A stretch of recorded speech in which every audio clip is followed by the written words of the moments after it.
Tuhan Allah Bapa, kami datang kembali ke hadirat yang kudus, kami berterima kasih, kami disegarkan di dalam ibadah hari Minggu pagi ini, dan kami mau belajar lagi dari firman-Mu. Bagaimana kami mengasihi anak-anak kami lebih lagi.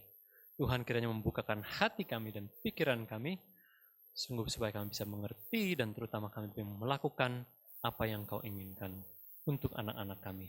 Dalam nama Tuhan Yesus kami berdoa menyerahkan sesi ini. Amin.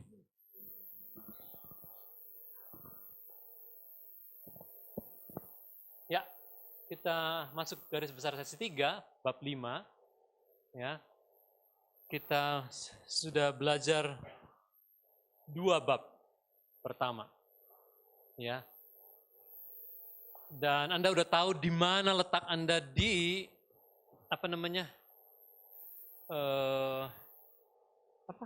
continuum relationship itu. Di angka berapa Anda untuk setiap anak? Dan dari situ Anda bergerak menaruh segala sesuatu ini berangkat dari titik itu. Nah, sekarang di halaman berapa itu sekarang? 332. Ya, 332. Kita lihat di situ isiannya.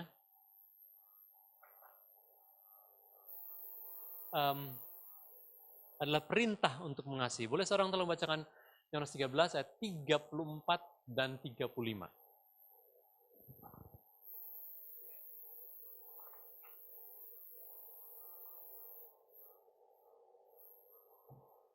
Silakan.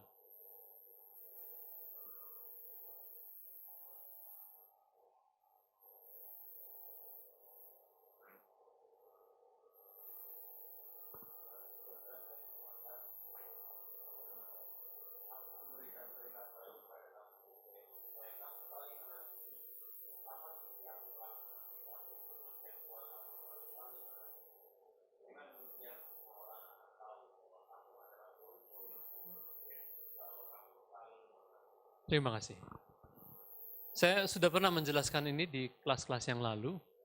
Kalau Anda ada di kelas-kelas kami, Yohanes 13 ayat 34, aku memberikan perintah baru kepadamu yang kita tahu itu bukan hal yang baru. Dan sejak 10 perintah Allah sudah jelas sekali. Mulai hukum kelima itu adalah mengasihi manusia, terutama orang tua. Baru hukum ke-6 sampai 10 itu adalah sesama, hubungan sama. Jadi sekali lagi, ini perintah mengenai kasih itu bukan perintah yang baru. Tapi Yesus berkata, aku memberikan perintah baru kepadamu, ada dalam konteks. Yaitu konteks kehidupan saat itu. Di mana orang-orang bisa melihat jelas sekali, orang Saduki bisa terlihat jelas dari apanya? Dari jauh orang, ini orang Saduki. Dari apanya? Orang Farisi dulu deh, lebih gampang orang Farisi. Dari apanya? Dari jubahnya. Bawa tasbih tuh. Begitu ya. Orang Saduki bisa dilihat dari apanya? Saduki? Yang turunan Saduki di sini siapa? Ini ya, ada orang Saduki itu. Ada filakterinya itu. Ya. Ada ayat Ulangan 6 ayat 6 sampai 10, 4 sampai 9 di situ dan beberapa ayat lain. Dan orang Roma, tentara Roma kelihatan jelas sekali dari jauh adalah apanya? Apanya? Oh, helmnya. Ya, helmnya dan pakaiannya. Jadi semua orang bisa, oh ini orang, dan ini orang. Dan di dalam konteks itulah Yesus berkata, aku memberikan perintah baru kepadamu, yaitu supaya kamu saling mengasihi. Sama seperti aku telah mengasihi kamu, demikian pula kamu harus saling mengasihi. Dan katakan ayat 35 adalah, dan dengan demikian semua orang akan tahu bahwa kamu adalah murid-muridku, yaitu jikalau kamu saling mengasihi. Artinya, di dalam konteks tadi adalah, Yesus ingin dari jauh orang melihat, ini orang Kristen.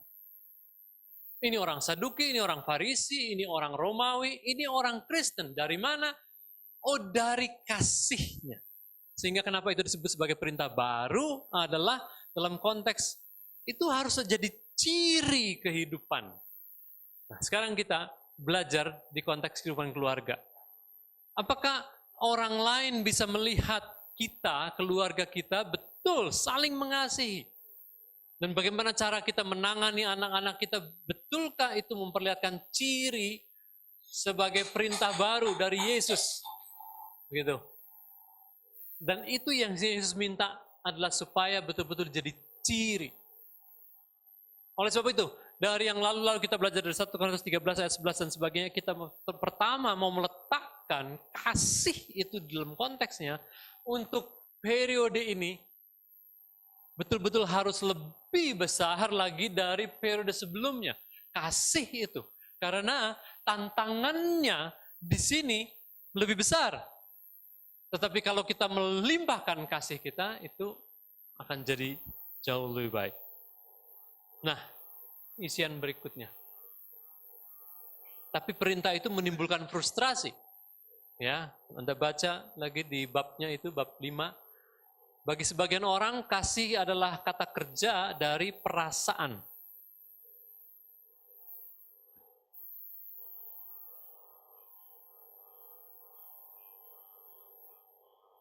Kata kerja ya, action, itu ada action sebetulnya, actionnya di situ. Kasih itu adalah action, harus jelas ada perbuatannya. Maka waktu kita bilang kita meletakkan di atas dasar kasih, membesarkan anak teens adalah, apakah perbuatan-perbuatan kita, metode-metode kita, kata-kata kita, nada kita, itu betul-betul memperlihatkan kasih kepada mereka atau enggak? Ini adalah, kalau di kurikulum Growing Kids God's Way dan Middle Years dan Teen Years adalah, ini adalah sisi aktif dari kasih. Sisi aktif.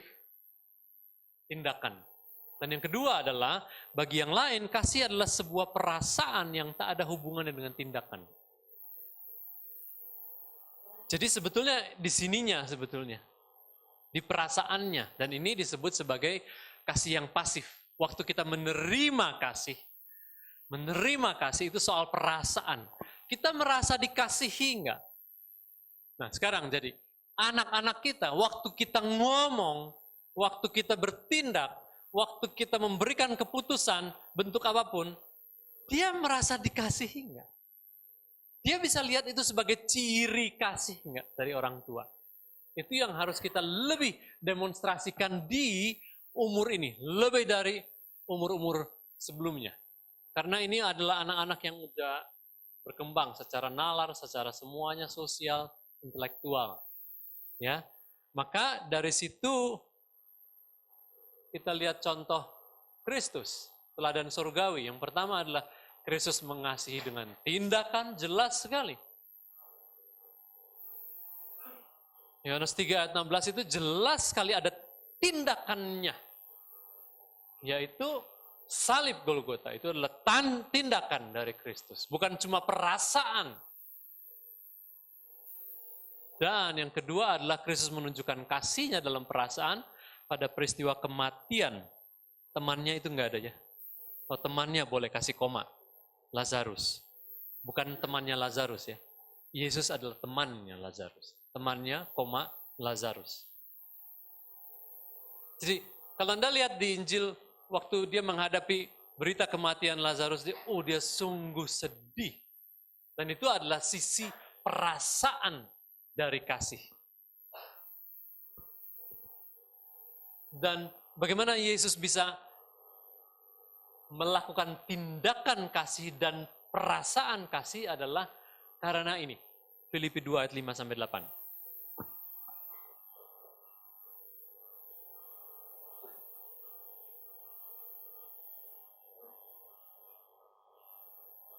Ayat yang terkenal sekali bahwa Yesus merendahkan dirinya sampai mati di kayu salib. Dan kita mau memakai perasaan yang seperti yang ada di dalam Kristus. Dan oleh sebab itu, di dalam membesarkan anak-anak teens, seringkali kita harus menyalibkan diri kita. Menyalibkan apa kita misalnya? Apa? Perasaan kita, betul. Ego, betul. Ego. Kalau anak ngomongnya gini, kita pengennya langsung sikap. Itu kita harus salibkan. Apa lagi? Apa lagi yang perlu disalibkan? Apa? Ya, marah, betul. Anger yang tadi ya, hasil survei tadi, betul. Kemarahan kita maunya marah aja gitu, melihat terlalu banyak kesalahan setiap hari, setiap saat. Luar biasa ya. Lagu itu perlu diganti. Setiap saat. Dan kalau kita nggak menyalipkan itu, kita nggak bisa memberikan tindakan kasih. Kita maunya koreksi terus. Dan itu udah nggak akan bisa jadi coach. Nggak bisa, apalagi nanti jadi sahabat. Nggak bisa. Begitu. Ada lagi yang mau disalibkan lagi, apa lagi? Keinginan apa misalnya?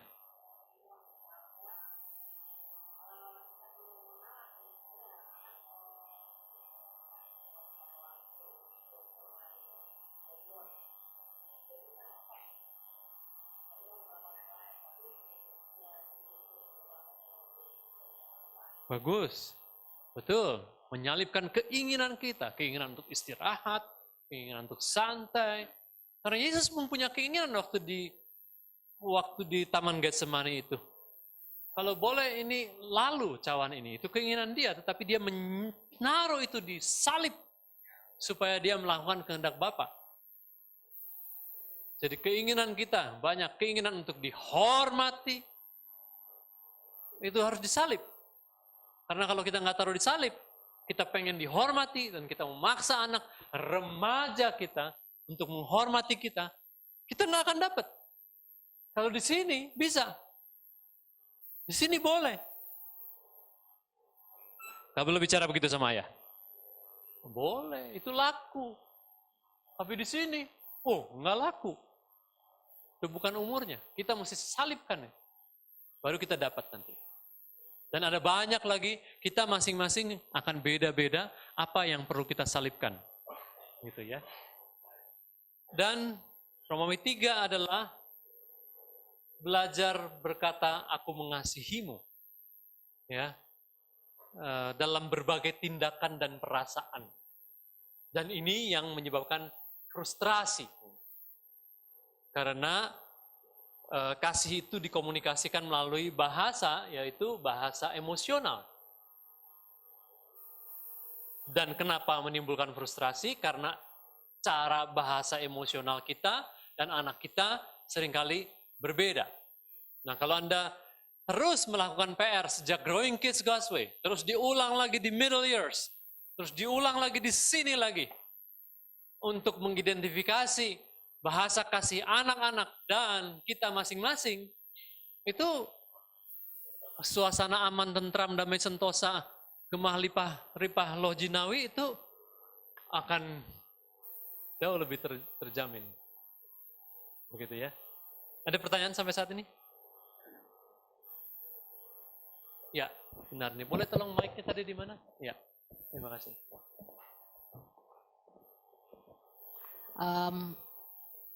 Kalau saya ngeliatin Pak, untuk benar-benar bisa menjadi orang tua teens, itu benar-benar kitanya harus sempurna ya. Sempurna dalam arti secara karakter dewasa, istilahnya nggak boleh ada flawless gitu.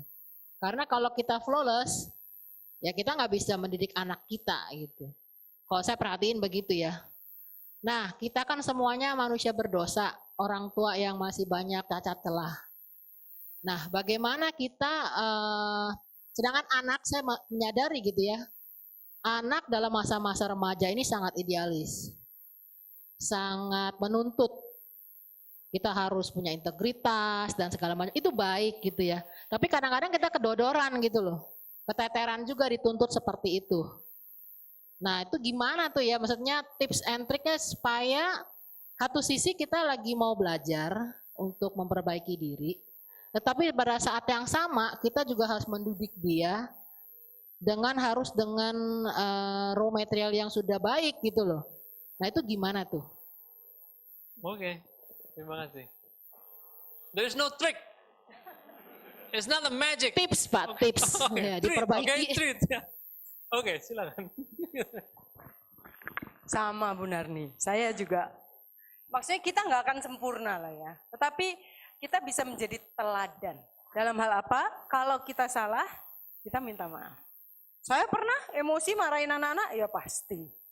Tapi sesudah lewat, nyadar gitu ya.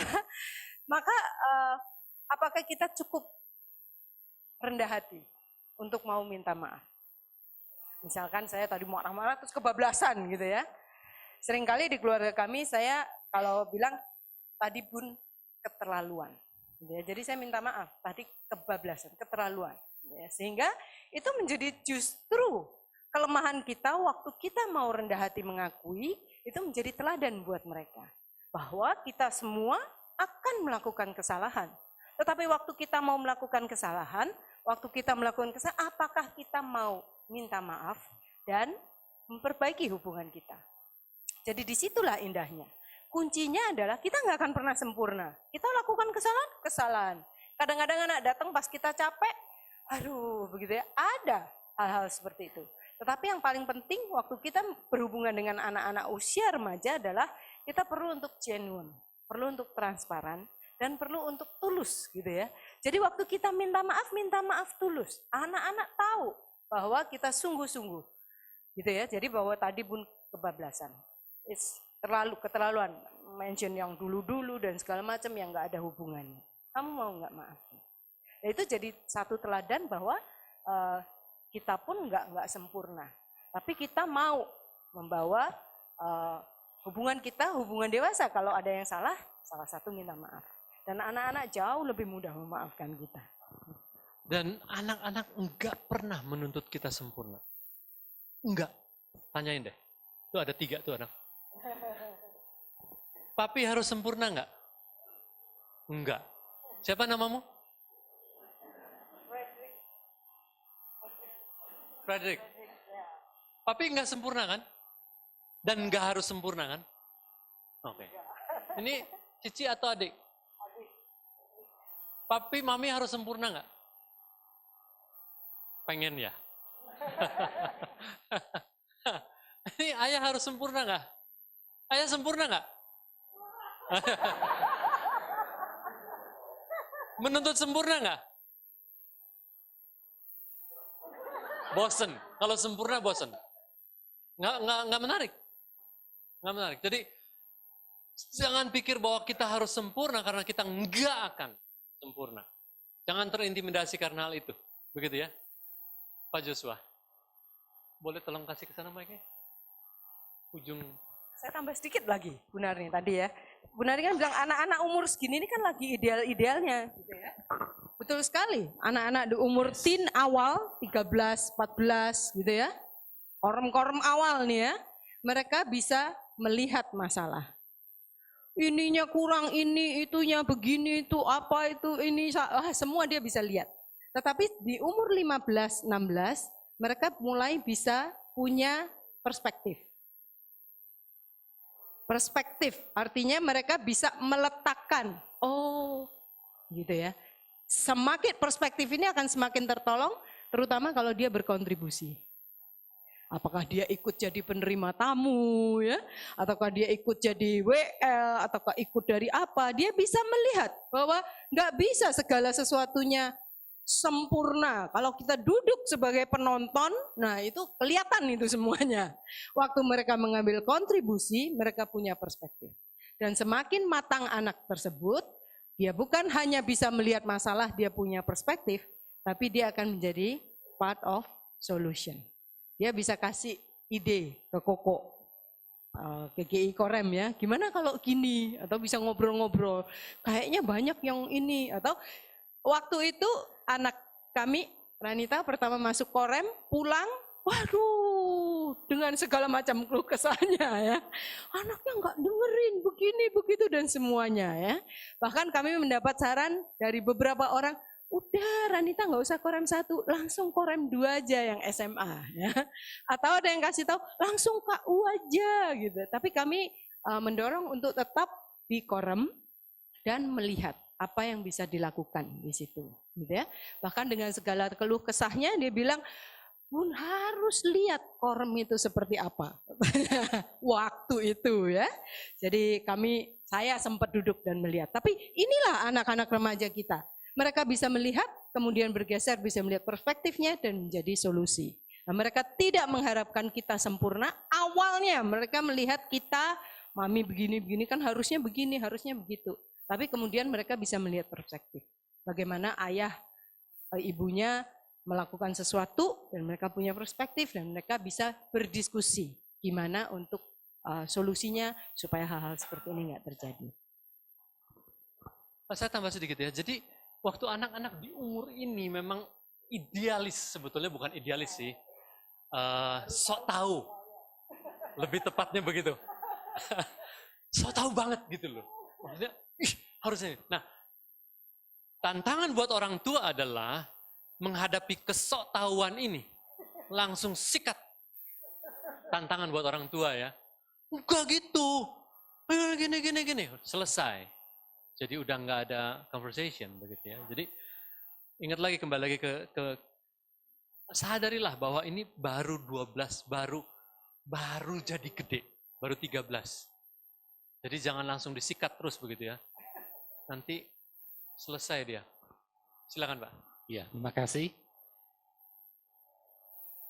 Saya berpikir bahwa banyak orang merasa waktu yang paling sulit mendidik anak itu masa-masa teen. Banyak orang begitu. Benar atau salah ya? Nanti kita survei ya. Iya, di survei. Itu pandangan saya. Tetapi menurut saya paling sulit itu sebelum. Karena mendidik anak itu investasi. Dan investasi yang paling banyak diberikan itu sebelum. Kalau setelah teen, investasi, perhatian, pendidikan diberikan itu telat. Sulit. Kenapa sulit? Karena sebelumnya investasi yang diberikan untuk pendidikan mungkin kurang. Karena investasi itu waktu, perhatian, segala macam. Itu masa-masa kecil itu sangat sulit. Itu menurut saya. Sehingga ketika kalau kita sudah memberikan investasi kita pada masa kecil, masa teen itu merupakan masa yang kita menuai.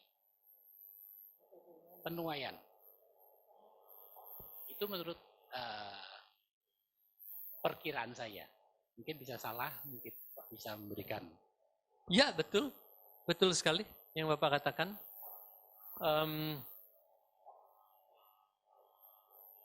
Kalau sudah banyak sekali investasi di sini, bunganya udah banyak berbunga di sini. Kalau masih banyak yang lobang di sini, harus tutup investasi di sini. Tapi lebih sulit, karena inflasinya udah tinggi. Betul kan? Iya kan? Jadi yang saya selalu suka gunakan istilah adalah harus kejar setoran. Gitu.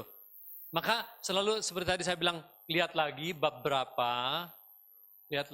berapa, lakukan di umur anak ini. Karena kita harus kejar setoran. Apa lebih sulit? Iya. Tapi kalau Anda udah lakukan PR di sini, ya Anda udah dapat bunga berbunga di sini. Betul-betul ini memang jadi masa yang sangat menyenangkan dan lebih menyenangkan terus. Betul sekali. Terima kasih. Nah, sekarang mari kita lihat hal yang tidak aneh, tapi nanti kita akan bicarakan contoh-contoh di anak umur teens. Ya, jadi 5 bahasa kasih kita udah bahas di kelas-kelas yang lalu. Ya, yang pertama adalah kata-kata pembangkit semangat, 1 Korintus 8 ayat 1. Kata-kata pendorong.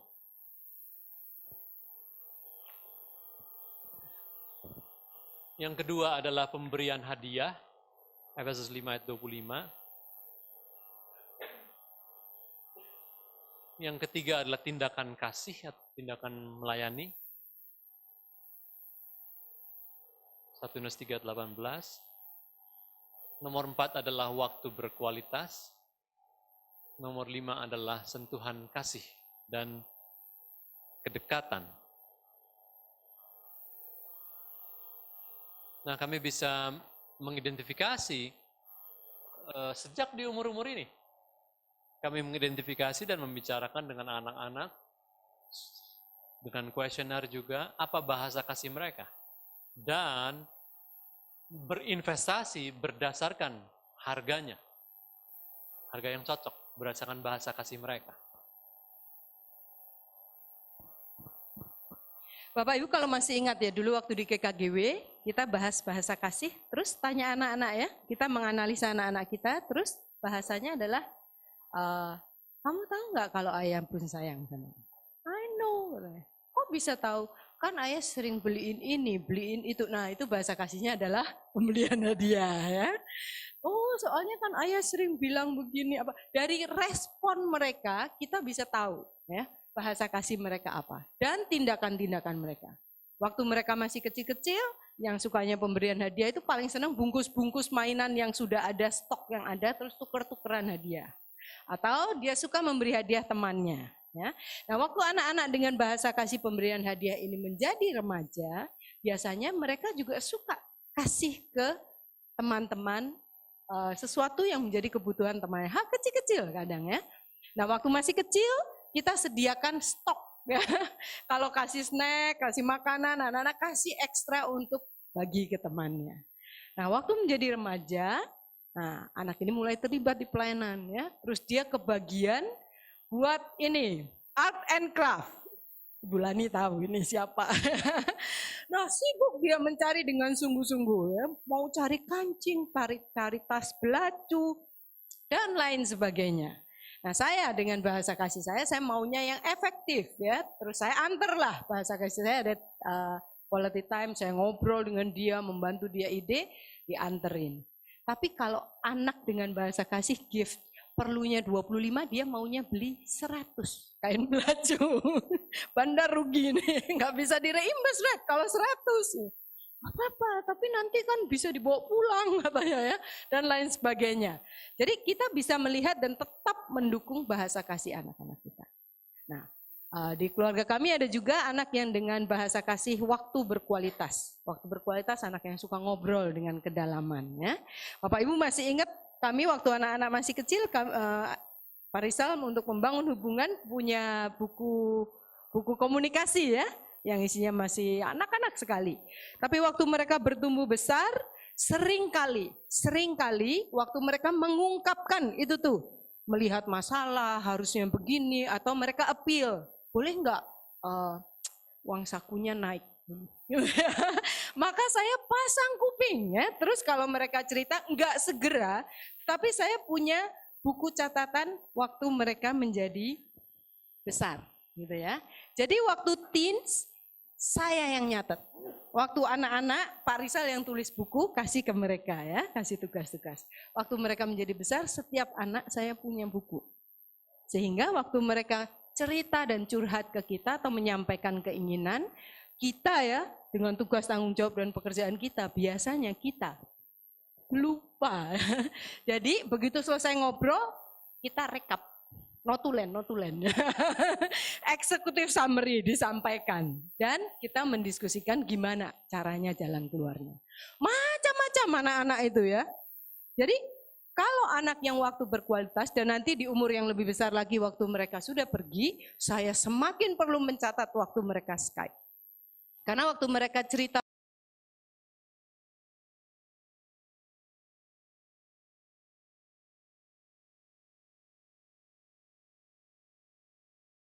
temennya si ini si itu ya, namanya itu saya nggak ada yang ingat nama-namanya. Siapa Lance Wundering, ada Vandenberg, ada siapa namanya. Kalau orang diceritain terus Skype berikutnya, terus kita tanya terus namanya, orangnya lama-lama kan, I think you're not listening.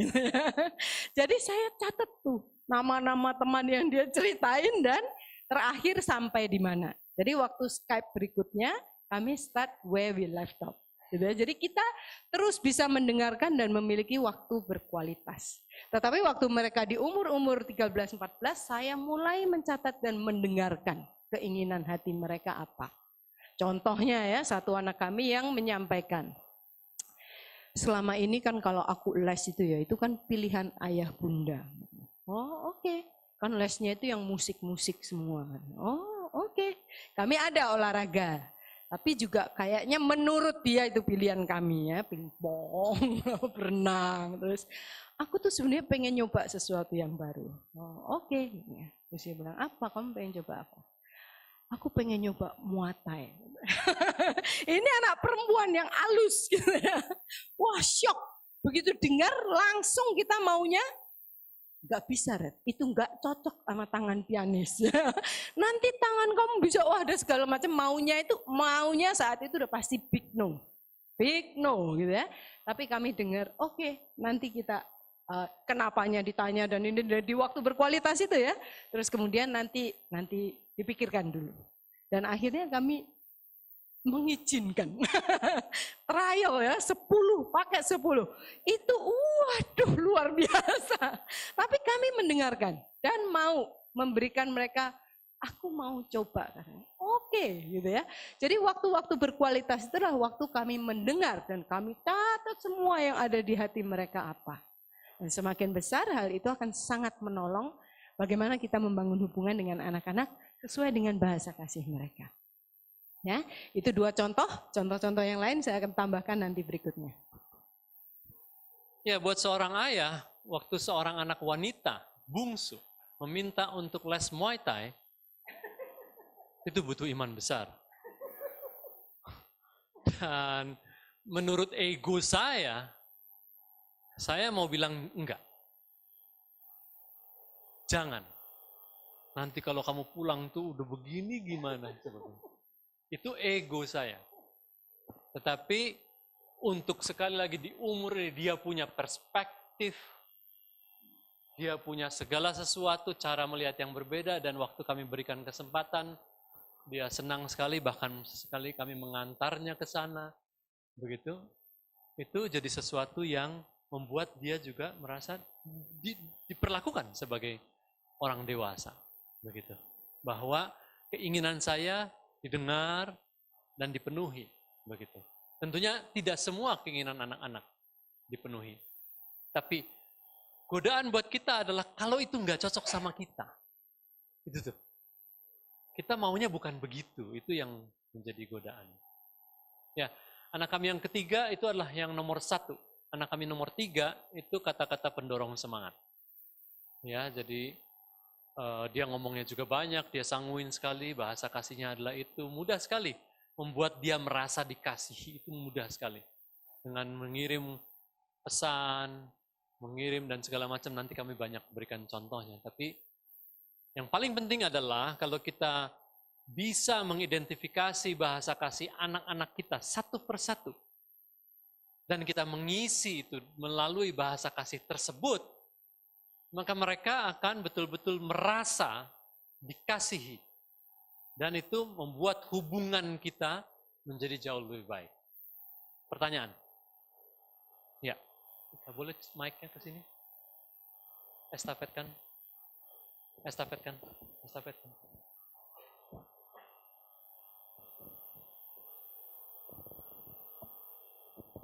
Iya Pak Rizal, anak saya yang pertama itu, waktu dia masih anak-anak, kami merasa bahasa kasihnya hadiah. Karena dari segala itunya pokoknya hadiah. Lalu jadi kami masih mengidentifikasi bahwa itu adalah hadiah. Lalu setelah dia udah mulai masuk masa remaja ini, kami baru tahu hal baru. Jadi waktu dia bersama dengan teman-teman HS-nya, ada kayak tes rasa kasih gitu ya sama teman kami. Ternyata dia bahasa kasihnya adalah words of confirmation. Jadi kata-kata semangat itu ternyata dia sekarang itu bahasa kasihnya. Lalu jadi waktu saya tahu, wah surprise juga, ternyata beda ya gitu. Kayak dulu kamu hadiah apa dia gitu. Nah jadi kami belajar lagi nih untuk bisa memberikan kata-kata semangat itu. Nah kayaknya kami berdua tidak punya kemampuan untuk berkata-kata yang cukup baik kan maksudnya gitu ya. Nah kalau Ricky semenjak yang dulu belajar dari Pak Rizal soal buku, sampai hari ini masih ada.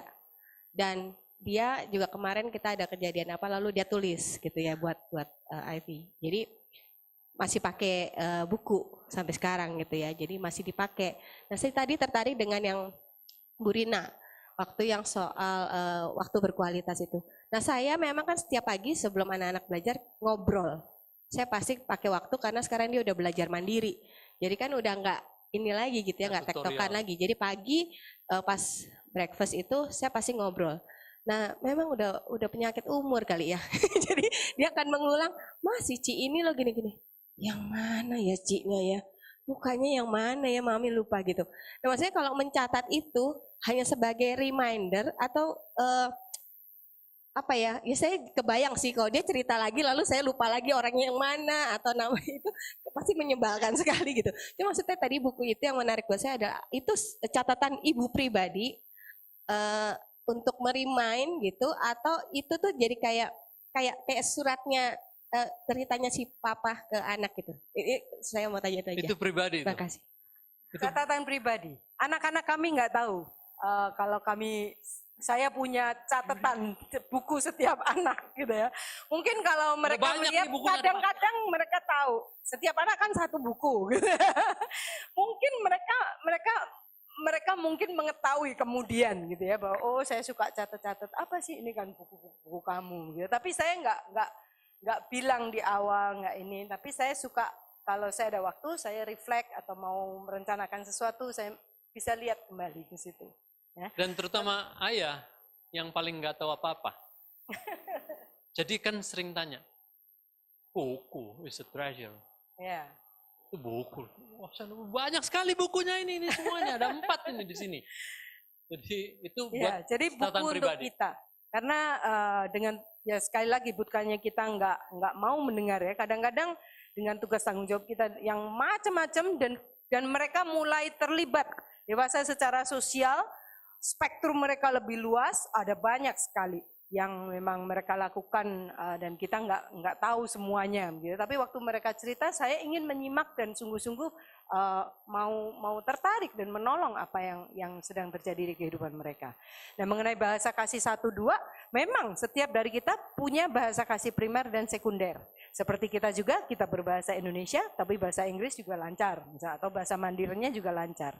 Nah 1, 2 bisa berbalik di situasi dan kondisi yang saat-saat tertentu biasanya nanti akan tetap kembali ke bahasa kasih yang utama. Kalau Bapak Ibu masih ingat, di waktu kelas GKGW, bahasa kasih saya adalah quality time, tetapi waktu anak-anak saya masih umur 5, 4, 3, 1, maka bahasa kasih saya nomor 2 itu yang buat saya akan merasa sangat dikasih. Kalau Bapak ini akan melakukan act of service, tindakan melayani dengan menolong, bantuin anak-anak mandiin lah, baju lah, menemenin main dan lain sebagainya. Seolah-olah pada masa anak-anak balita, bahasa kasih saya adalah tindakan melayani.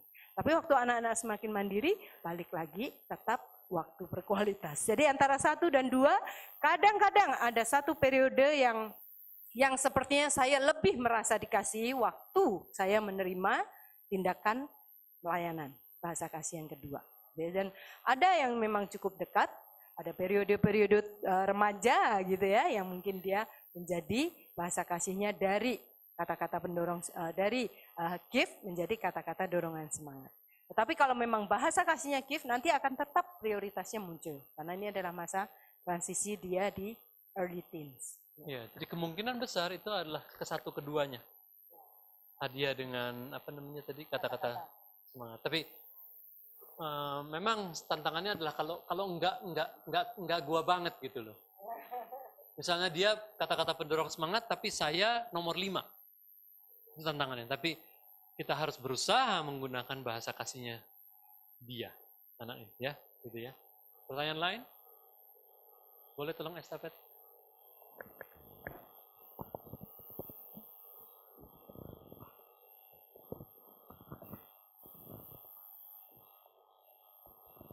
Saya mau nanya Pak, kan kita kan menekankan pada fokus pada hubungan ya Pak ya.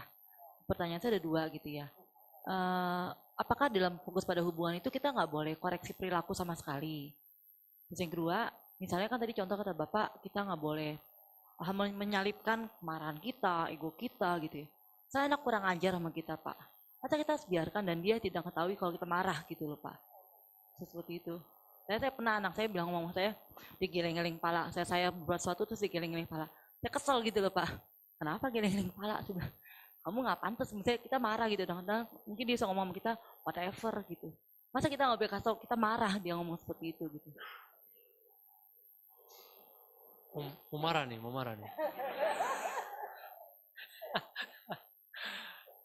Saya kasih contoh kami ya. Ini baru ya terjadi dengan anak yang hadir di sini juga. Dan kejadiannya di sini juga. Begitu ya. Gitu ya. Jadi apa namanya? Bukannya kita nggak boleh mengoreksi perilaku anak kita. Tapi kita belajar sejak growing kids kalau saya adalah non-conflict time. Penting sekali untuk tetap menerapkan itu bab berapa growing kids? Bab berapa? Bab 1 banget, awal yang benar. Itu adalah non-conflict time. Jadi kalau kita merasa kurang ajar banget sih nih anak. Kita ngomong itu dia geleng-geleng whatever gitu. Itulah yang tadi harus kita salibkan. Gitu. Dan waktu kita berhasil menyalibkan, itu luar biasa nanti efeknya. Tapi waktu kita nggak berhasil menyalibkan, kita sikat aja. Nah, itu terjadilah pertempuran gitu. Jadi sekali lagi, bukannya nggak boleh memperbaiki perilaku, tapi waktu non-conflict time. Jangan saat itu juga. Begitu ya. Nah, saya kasih contoh ya. 1-2 minggu pertama dia tetap bertugas di sana. Terus saya melihat dia nyangkruk tahu nggak nyangkruk? Kakinya naik di kursi gitu. Nah, dia biasa lakukan. Kalau budaya Amerika nggak apa-apa gitu. Budaya Asia, iya kan? Nah, jadi waktu istirahat saya keluarkan waktu sesi kedua. Saya lihat, saya harus ingat non-conflict time. Kalau saya malu tau nggak? Nah, kita orang tua seringkali atas nama malu. Kitanya yang malu, itu pasti nggak benar. Begitu. Jadi, saya biarkan. Terus beberapa hari kemudian saya bahas budaya. Kita bicara budaya. Budaya Amerika ya. Budaya kita, budaya Chinese, budaya apa. Terus kalau di ini enggak, kalau gitu-gitu sih enggak. Disitulah saya bicara. Jadi bukan soal perilakunya, tapi nilai. Kembali lagi, nilai yang masuk itu nilai, values. Kalau perilaku, kalau values itu kita bahas, kita menghormati budaya sini ya. Budaya sini yang kita pakai. Kalau kita di sini, kita lihat budaya di sini, konteksnya begitu. Dan kita berperilaku seperti budaya di sini. Yang di sana dianggap bagus, di sini yang enggak bagus, kita jangan. Enggak cocok. Begitu. Itu jadi nilai. Dan nanti itu bukan soal kaki lagi naik, itu bisa segala macam perilaku lain, itu udah masuk di situ, tercakup di situ. Jadi ingat ya, salib ini penting sekali. Dan ini berat, nggak ringan. Seringkali itu ego kita yang ditantang di situ ya. Di tempat itu, pada saat kejadian itu. Gitu ya. Pertanyaan lain? Ya, boleh tolong ke belakang. 1, 2, 3. Kami punya anak. Sorry, boleh tolong sebut nama ya? Saya nggak selalu hafal, tadi saya juga lupa. Saya Liana dan Awi, kami dari Bina Iman Agape. Gini Pak Rizal, anak kami 3 putra ya. Yang pertama 18 tahun, yang kedua 14 tahun, yang ketiga 12 tahun, 12 setengah. Anak kami yang kedua punya bahasa kasih, pemberian hadiah dan waktu berkualitas. Boleh lebih dekat sedikit? Anak kami yang kedua punya bahasa kasih, pemberian hadiah dan waktu berkualitas. Waktu kecil, waktu kami masih belajar GKGW, anak ini senang sekali dengan pemberian hadiah. Terus juga senang dengan kami suka ada family games, jadi seperti board games gitu. Dan yang paling dia sukai adalah monopoli.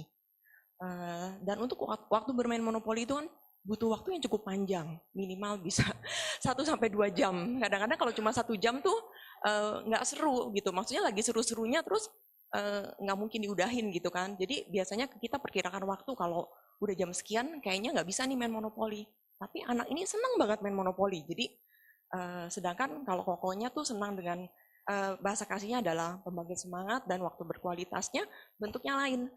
Kita bincang-bincang, ngobrol-ngobrol. di waktu mau tidur gitu ya. Tapi waktu adiknya yang kedua ini ngajak main monopoli, kadang-kadang ya seperti ibu tadi bilang, kita juga sulit untuk menyalipkan keinginan untuk beristirahat yang tadi itu. Jadi kadangkala ditolak oleh papanya dan oleh saya juga gitu, karena kita pengen istirahat gitu. Karena koko dan adiknya juga, aduh ini main monopoli bisa lama nih gitu kan, karena ini sekarang udah jam berapa gitu. Dan yang sekarang setelah dia masuk masa remaja, sepertinya kami agak menyesali gitu ya. Sepertinya waktu yang dulu yang harusnya kita bisa nikmati bermain bersama, kan sekarang udah ada, anak itu udah mengenal handphone, terus udah mengenal games gitu ya. Jadi gimana ya cara memperbaiki hal seperti itu, karena rasanya karena anak ini tipe yang pendiam, beda sama kakaknya. Kalau kakaknya suka ngobrol, sering ngobrol-ngobrol sama kita, tapi kalau yang kedua ini agak pendiam. Jadi sehingga untuk kami sebut istilah pillow time kalau malam, sedangkan kalau dia sepertinya kurang gitu loh untuk kita bisa mendapatkan pillow time untuk bincang-bincang sama dia. Gimana ada tips untuk memperbaiki, sepertinya waktu yang rasanya hilang yang waktu itu tidak kita dapatkan, bagaimana memperolehnya kembali. Terima kasih Pak. Ya, kami juga ada saja hal-hal yang kami rasa kurang. Begitu ya. Ada aja. Kami sangat bersuka cita di umur-umur mereka remaja dan umur-umur sekarang kami sangat bersuka cita. Tetapi kalau ditanya, ada yang kurang nggak? Ada yang pengen dilakukan lebih nggak? Ya ada aja. Tapi kan ya udah nggak bisa mikir gitu. Kita pikir ke depannya selalu apalagi yang bisa dilakukan. Ke depannya apalagi yang bisa dilakukan. Dan salah satunya untuk itu adalah kan one on one ya yang selalu kami sarankan dari sejak Growing Kids God's Way itu. Middle years one on one. Kalau kecil belum, middle years belum, masa teen ini one on one saja. Atau nanti setelah istirahat kita akan bicara banyak sekali metode yang nanti Anda bisa pilih yang mana ya yang bisa jadi menjembatani hal yang kurang tadi, begitu ya. Ya, one on one itu sangat efektif. Bukan hanya double point ya, itu bisa poinnya 10 kali lipat gitu ya. Jadi kalau mau lebih efektif dengan anak-anak remaja, Bapak Ibu bisa pergi one on one dengan anak tersebut. Itu sangat menyenangkan. Ya. Satu pertanyaan lagi sebelum istirahat. Wah, boleh tolong mic-nya dari sana. Ujung kiri. Oper aja.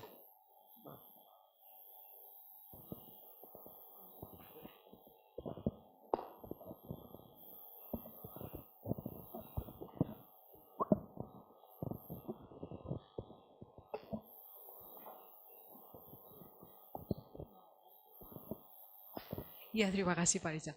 Pertanyaan saya, apakah bahasa kasih itu nama saya Susi. Ya. Apakah sebetulnya bahasa kasih itu terbentuk dengan exposure? Jadi kalau di keluarga itu dari kecil ada hal-hal tersebut, mana yang lebih dominan dengan sendirinya dia akan terbentuk seperti itu. Yang kedua, apakah bahasa kasih itu memang berubah sesuai dengan usia? Jadi kematangan dia untuk mengerti gitu bahwa hadiah tuh sebenarnya sementara misalnya itu. Yang ketiga, apakah bukan lebih baik kalau satu orang itu punya semuanya, seperti misalnya dia jangan bisa appreciate segalanya gitu. Lalu terima kasih. Ya berkaitan dengan itu, apakah kita bisa mengkondisi mereka, bukan melatih ya, membuat mereka menyadari bahwa semuanya itu nggak semua orang sama. Misalnya kalau saya punya satu yang dominan misalnya 3, dan kamu lahir di tempat saya berusaha memenuhi kebutuhan kamu, tapi kalau dia mengerti bahwa semua orang punya yang berbeda, jadi harusnya dia juga mengerti saya tidak mungkin memenuhi seperti apa yang kamu saja perlu. Apakah itu betul gitu persepsi saya? Ya, terima kasih. Setiap orang diciptakan unik oleh Tuhan. Jadi dia memang udah begitu. Apakah itu dipengaruhi oleh keluarga? Pasti. pasti keluarga di mana dia bertumbuh akan sangat mempengaruhi. Apakah itu dipengaruhi oleh budaya, suku? Iya juga. Dipengaruhi oleh semuanya. Tapi tetap bahan baku dasarnya dari Tuhan begitu. Artinya dia akan lebih merasa dikasihi kalau dia sering ditemani, kalau dia waktu berkualitas ini. Apakah itu bisa berubah? Bisa. Kalau keluarganya terus menekankan itu, tapi sebetulnya dia itu apa? Ada. Begitu. Nah, dari banyak beberapa pertanyaan tadi juga jelas sekali dan juga kita sering bahas di kelas-kelas sebelumnya adalah anak-anak itu hampir semuanya bisa sama. Itu hadiah semua seneng anak-anak. Ya. Tapi ke sini itu jadi kelihatan. Jadi kelihatan aslinya apa. Begitu. Tapi kalau di sini kan ada anak-anak yang kalau terima hadiah jingkrak-jingkrak, ada anak yang terima hadiah biasa saja. Nah itu sebenarnya kelihatan. Tapi senang dengan hadiah, iya. Tapi lebih ke sini dia lebih terekspos kepada dirinya sendiri, bahasa kasihnya sendiri. Dia akan lebih merasa dikasihi kalau dia diperlakukan seperti bahasa kasihnya. Yang lain-lain yang mempengaruhi, iya. Misalnya di keluarga Bu Rina ada nilai-nilai yang mereka lakukan sekarang. Barusan 2 kakaknya datang dalam waktu yang berbeda. Akan selalu sama, selalu membawa oleh-oleh. Orang yang datang tuh bawa oleh-oleh. Begitu ya. Itu orang Surabaya iki. Terus pasti sorona yang ngono gitu ya. Ya begitu, begitu ya. Apakah dia adalah orang-orang kakak-kakaknya itu bahasa kasihnya hadiah? Bukan. Ya, tapi itu adalah budaya keluarganya. Terus saya bilang, walah ini akeh banget gitu. Nah kalau datang itu harus bawa oleh-oleh, atau enggak? Bawa, banyak banget begitu. Tapi itu bukan bahasa, itu adalah budaya keluarganya. Keluarga besar dia begitu. Jadi terpengaruh ya, terbentuk juga begitu ya, karena budayanya. Tapi itu bukan bahasa kasih pribadinya. Begitu ya. Baik, kita akan istirahat 10 menit saja. Kalau enggak selesai 10 menit langsung bawa ke dalam. Kita akan masuk sesi berikutnya. Bagaimana cara menunjukkan secara kasih ini secara kreatif. Silakan. Ada snack dari GKY Puri. Kelompok GKY Puri. Tadi ada beberapa pertanyaan mengenai kemarahan orang tua. Saya katakan, waktu kita bahas non-conflict time, ya, secara ideal kita lakukan pada waktu non-conflict time. Dan semakin banyak kita membicarakan itu di non-conflict time, semakin bagus. Tetapi kalau artinya kalau ada kemarahan, ada meledak dari pihak orang tua itu sesuatu yang wah udah gagal, enggak apa-apa, itu normal. Itu wajar. Apakah kami masih mengalami? Iya, masih mengalami. Tapi bukannya marah-marah terus, bukan begitu ya. Itu beda sekali dengan marah. Marah dengan marah-marah terus itu beda sekali. Nah, kalau marah-marah terus, itu harus dibahas antara suami istri. Betul. Kenapa? Kalau karakteristiknya ya, pemarah, kan nah kita itu bahas ada fact itu kan, frekuensi kan, ya kan? Frekuensi waktu di Growing Kids God's Way itu kan. Jadi kalau marahnya kita itu jadi sering, itu harus dicari penyebabnya apa. Nah sekarang yang kita bahas adalah marah sekali. Begitu ya. Marah sekali itu bagaimana? Ya enggak apa-apa, udah. Yang penting sesudah itu kita apa? Ada rekonsiliasinya bagaimana? Seperti tadi dikatakan, kita meminta maaf atau enggak? Terus bagaimana kita jadi ngobrolnya? Kita ingat-ingat lagi enggak? Waktu kita membahasnya terus, iya makanya papa jadi marah kan? Jangan gitu lagi besok. Apakah gitu cara bahasnya? Kan enggak ya. Gitu. Saya minta ini deh, Ibu Ika cerita dulu sedikit. Cepat saja ceritanya. Ini bagus soalnya, ada kesaksian bagus. Soal kemarahan suaminya. Ya. Ini bagus sekali. Sebenarnya ini minggu lalu sebelum kami mau berangkat, sebelum mau berangkat ke Puri, jadi Ricky bilang sama anak-anak, kalian ngapain? Gak ngapa-ngapain, Dad. Gitu. Oke, help itu ya bantuin lipat-lipatin baju yang habis dari jemuran. Gitu. Udah. Lalu udah lama akhirnya pas Ricky lihat, loh udah sekian lama yang dilipat cuma segitu doang gitu. Jadi dia marah karena anak-anak gini, yang gede lagi lihat laptop, yang kecil lagi lihat di tab YouTube apalah begitu ya. Kami memang kasih untuk weekend. Lalu Ricky marah, dia balikin itu keranjang, marah besar, anak-anak pada shock. Yang kecil nangis, yang gede lari sebentar ke kamar mandi, keluar udah kelihatan kalau dia nangis. Jadi setelah marah, waktu lagi marah itu dia bilang nggak suka gitu dengan tindak kondisi itu gitu loh, kan minta tolong, tapi ternyata tidak dilakukan dengan baik. Jadi langsung seminggu no gadget begitu ya, oh gitu udah ada bla bla bla.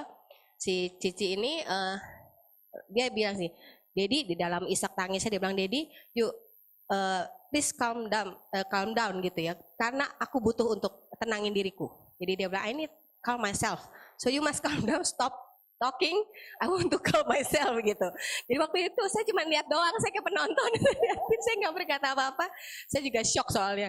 Gitu udah gitu, akhirnya udah saya bilang mama papa mesti kesini. Ya, Dedi, mami pergi aja, saya oke di rumah sendirian, nggak apa-apa, saya bisa tenangin diri. Oke, lalu saya bilang nanti kalau kamu udah tenang, WA mami ya, gitu. Jadi biar saya juga tenang gitu. Udah dia jam berapaan gitu, jam 3 dia udah, mami I'm okay gitu. Dah. Lalu Senin pagi, abis itu udah nggak apa-apa, ketemu lagi biasa. Lalu Ricky juga ngobrol, bikin surat di buku.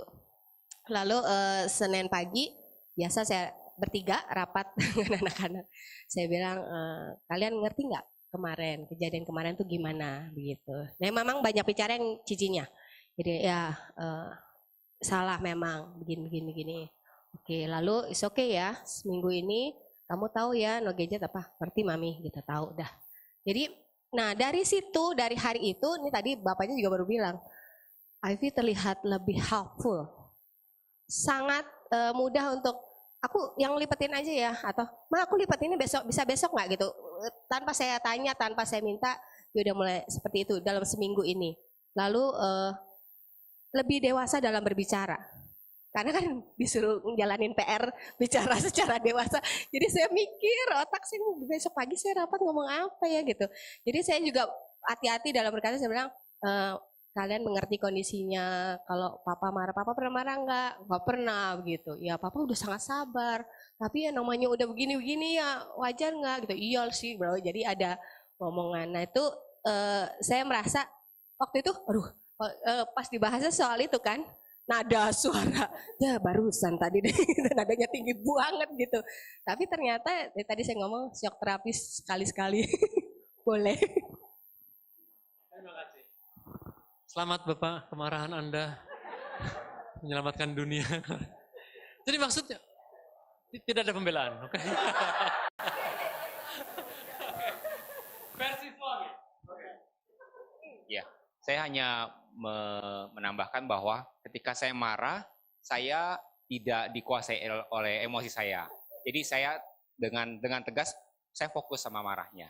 Dan satu hal yang saya merasa itu tuh perubahan dari middle ke teens, Ivy tuh bisa ngomong, papa boleh calm down, aku boleh ngomong sesuatu.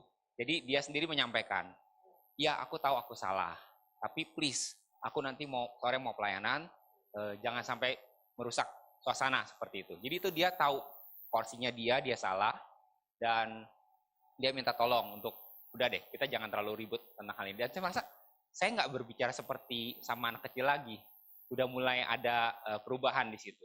Dan satu yang perlu saya ingatkan, satu kesalahan saya adalah saya biasa ya kalau marah ngerembet ke yang lain-lain. Jadi saya pakai satu kata yang sangat salah adalah saya bilang gini, kamu selalu, kamu nggak pernah. Nah itu dia langsung koreksi. Dia bilang, papa salah, papa nggak ingat bahwa Ivy pernah melakukan ini gitu. Jadi saya ingat, oh iya, kok hal yang baik yang pernah dia lakukan saya nggak mention. Saya memakai kata selalu atau tidak pernah. Padahal saya sendiri juga tidak suka digeneralisir bahwa semua laki-laki atau semua ayah. Itu Pak. Pembelaan diterima. Terima kasih. Itu contoh yang bagus sekali. Itu ada beberapa penerapan. Jadi kita melakukan kesalahan-kesalahan. itu normal. Tetapi bagaimana recovery-nya? Ada non-conflict time, ada dialog cara pola dewasa, ada banyak sekali di situ. Dan betul-betul bisa menikmati, bisa melihat bagaimana anak berpindah, bisa berbicara dengan pola hubungan dewasa. Saya mau tambahkan satu poin yang menurut saya ini penting sekali. Kayaknya waktu masa remaja ini kok kayaknya kita jadi ini ya, harus membangun hubungan. Kalau anak-anak kita harus menyalurkan. Terus apa yang menjadi tanggung jawab? Kalau jadi kapan dia bertanggung jawab gitu ya? Kalau dia nggak begini, nggak begitu, gimana gitu? Nah, kita harus betul-betul bisa melihat balance-nya antara apa yang menjadi tanggung jawab dia, gitu ya, suatu yang menjadi standar yang harusnya menjadi tanggung jawab anak remaja, dan kita melihat apakah itu bahasa kasih dia dalam konteks bahasa kasih ya. Misalkan kalau bahasa kasih dia adalah tindakan melayani, tindakan kasih nomor 3 ya. Nah, kalau dia yang menjadi tugas tanggung jawab dia bikin PR, menyiapkan buku dan segala macam, harus dia yang lakukan. Tetapi di luar hal-hal itu, hal-hal yang menjadi kelemahan dia kalau kita mau menunjukkan tindakan kasih itu akan menjadi sangat berarti. Contohnya adalah kalau harus ngisi form-form itu ya. Nah, kalau mau ikut misalkan mission trip atau mau ikut apa pendaftaran apa ya, kampus yang banyak form yang berlembar-lembar yang dia menjadi kelemahan dia, dan itu kita tolong, itu akan sangat berarti. Sesuatu yang buat dia harus perlu effort luar biasa, tetapi buat kita bisa memberikan pertolongan. Jadi tindakan kasih itu akan sangat bermakna, betul-betul kalau yang kita lakukan adalah di atas tanggung jawab, satu standar menjadi tanggung jawab. Kalau itu menjadi tanggung jawab dia, kita tetap harus melatih untuk dia bisa melakukan tanggung jawab tersebut, gitu ya, dengan pendampingan, dan kemudian kita bisa mengharapkan dia bisa melakukannya sendiri. Tetapi masih ada ruang yang luas sekali bagi kita untuk bisa menunjukkan kasih, bisa masuk di hal-hal yang kita bisa menolong mereka, baik melalui kata pendorong semangat, pemberian hadiah, tindakan kasih, waktu berkualitas, dan sentuhan fisik. Bapak Ibu, yang berikutnya adalah latihan berkomunikasi. Anda harus mengisi di situ, di bab itu, survei untuk setiap anak.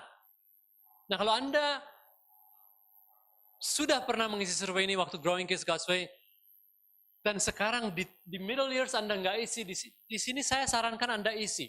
Terutama Anda yang anaknya itu waktu kecil itu pemberian hadiah nomor 2. Nah, jadi waktu kecil pemberian hadiah, itu hampir semua anak pemberian hadiah kan. Jadi itu mesti diulang, karena kalau Anda berkomunikasi berdasarkan bahasa kasih ini, Anda akan banyak sekali tertolong dan menolong anak, ya.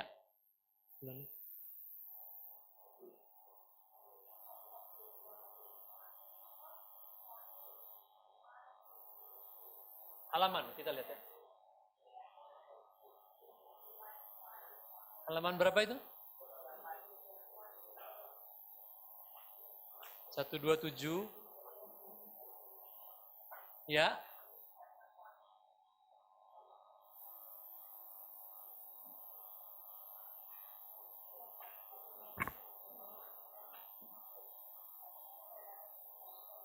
Pertanyaannya apa?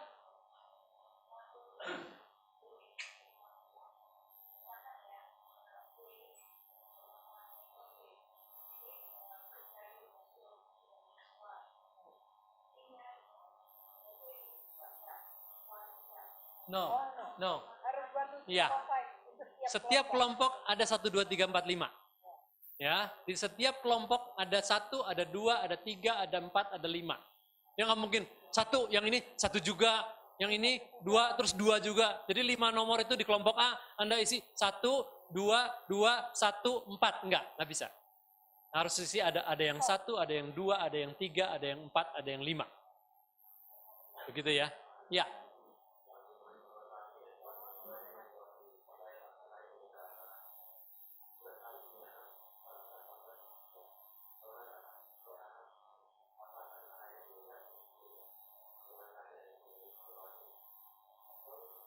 Sama.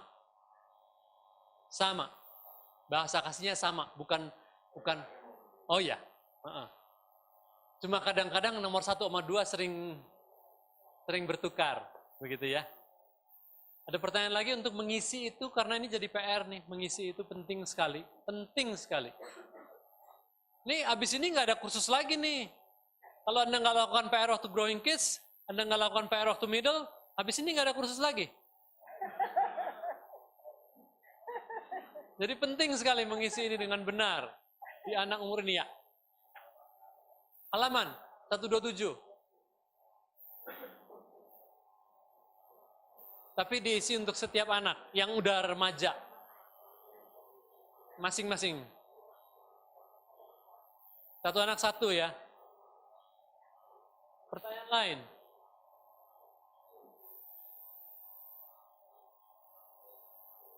Enggak ada? Oke. Itu jadi PR. Kalau Anda belum tahu, kalau Anda sudah tahu, boleh angkat tangan. Siapa yang sudah tahu persis bahasa kasih anak remaja Anda? Angkat tangan. Boleh angkat tangan? Ya, bagus ya. Oke. Masih sedikit ya. Berarti yang lain itu jelas PR. Selesai tidak selesai, kumpulkan. Ya. Siap? Nah, ini adalah kita latihan supaya kita tahu bahasa kasih anak-anak kita, supaya komunikasi kita lebih nyambung. Jadi ini jadi satu investasi yang sangat berharga yang bisa kita gunakan.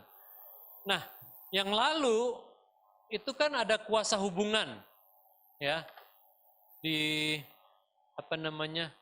di bab yang lalu itu. Dan keluarga Ezo mau menunjukkan contoh-contoh di situ yang contoh-contohnya sudah kita lihat dari sejak Growing Kids God's Way, itu contohnya, di middle years juga itu juga contohnya. Nah, jadi sekarang kami mau kasih lihat contoh-contoh dari keluarga kami yang beberapa dari Anda sudah pernah lihat, walaupun kami perbaharui terus, begitu ya. Waktu kami memperlihatkan contoh-contoh, Anda tolong tiru 1-2 hal. Tiru, betul-betul tiru. Ya, seperti Paulus mengatakan, tirulah cara hidupku. Saya dengan berani sekali saya betul-betul meminta Anda meniru. Tadi keluarga Pak Riki dan Bu Ika udah meniru satu hal, yaitu buku komunikasi, dan itu ngepek banget. Ya. Ngepek banget. Saya bukan marah loh ya. Ngepek banget. Dan kalau Anda tiru dari apa-apa yang kami lakukannya dalam jangka waktu panjang ya, dengan metode-metode yang berbeda-beda. Ya, tapi sekarang saya ingin bahas satu hal dulu. Yang pertama adalah adults spell love with L-O-V-E. That's how adults spell love. But children spell love with T-I-M-E. Ya, jadi sebetulnya kita makin, tadi Pak Joshua gunakan istilah lari lagi dia. Ya. Kalau kita investasi waktu dengan anak-anak kita, dan juga iya, PowerPoint-nya ya kurang powerful tuh. Too powerful. Ya. Udah, foto. Iya, udah lari dia. Jadi waktu Anda, terutama di sini waktu Anda spend more time with your teens, itu akan jadi investasi yang bagus sekali. Sekarang jadi time stealer. Wah, udah deh. Apa? TV, gadget, koran, apalagi? Keluarga ini, Pak Chandra sama Bu Melina, udah nggak pakai televisi. Ya. Apa efeknya jadi? Anaknya jadi banyak baca. Anaknya jadi kebanyakan baca sekarang. Gitu ya. Tapi itu efeknya, hal yang kami jelaskan sejak Growing Kids God's Way ya. Kami membuka corongnya sedikit-sedikit. Anak-anak nggak pakai televisi waktu di kecil, terus sedikit-sedikit dikasih, tapi sedikit. Sekarang kami juga masih punya, sekarang paket Indovision yang kami pakai, tetap paket Indovision yang dulu, jadi terbatas.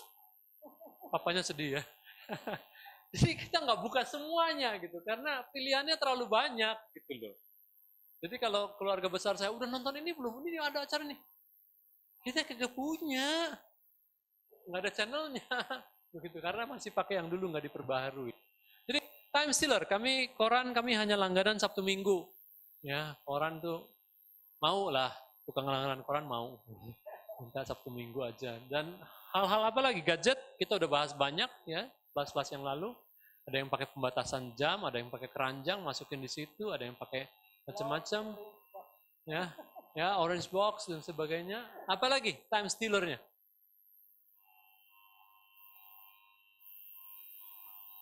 Apa time stealer? Apa? Ngafe. Oh, oke. Oh, ngafe, oke. Apa lagi yang lain? Time stealer. Pekerjaan, betul. Apa lagi? Pekerjaan, betul sekali. Hobi, betul. Apa? Nge-gym.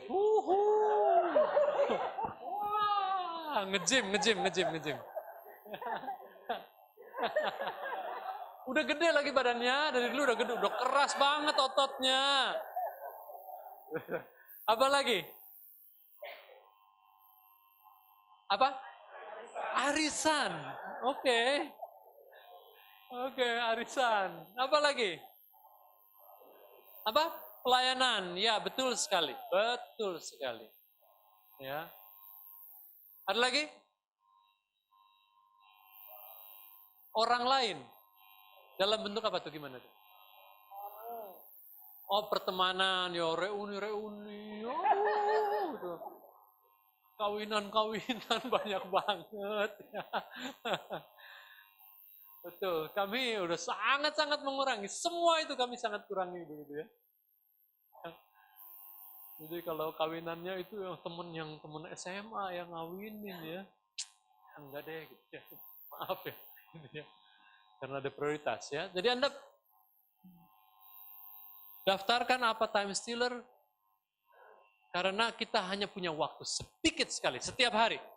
Kita hanya punya waktu sedikit dan rentang umur ini sedikit sekali.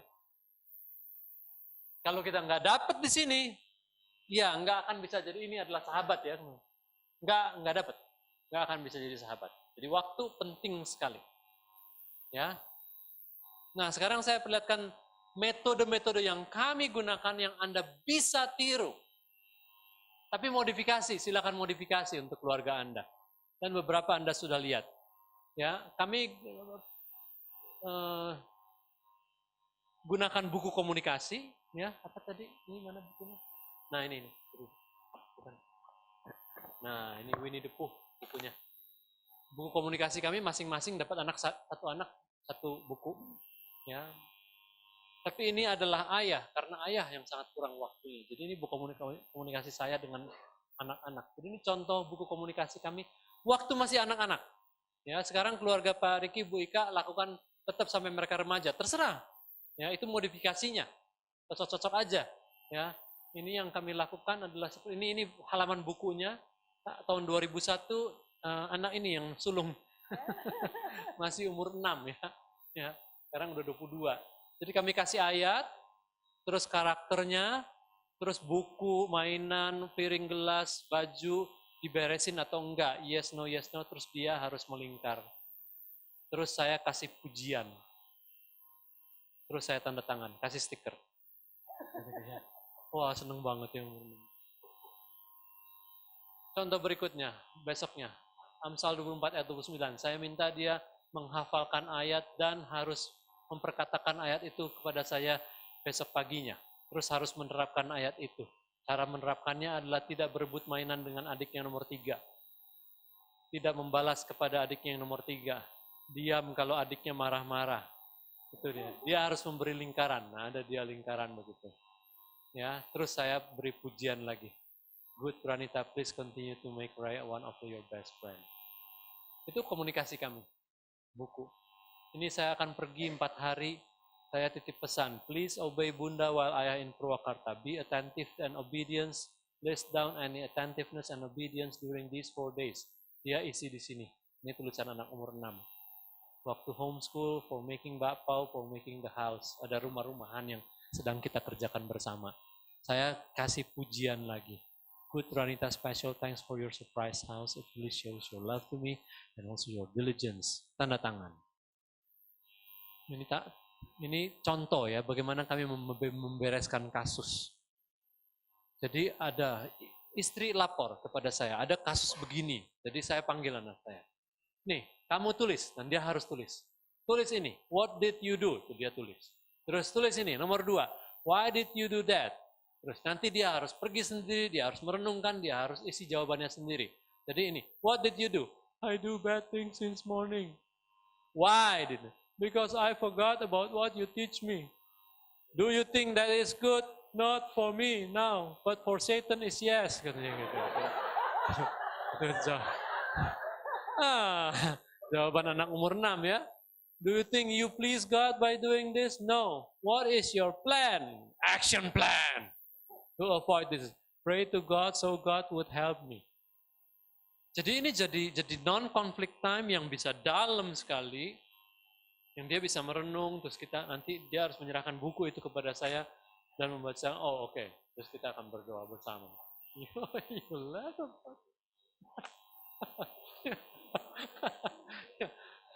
Itu tahun 2002, 2002 dia umur 7. Ya, ini lain lagi, sama. Situation, what happened? I've got mad. Did God prompt something? Yes.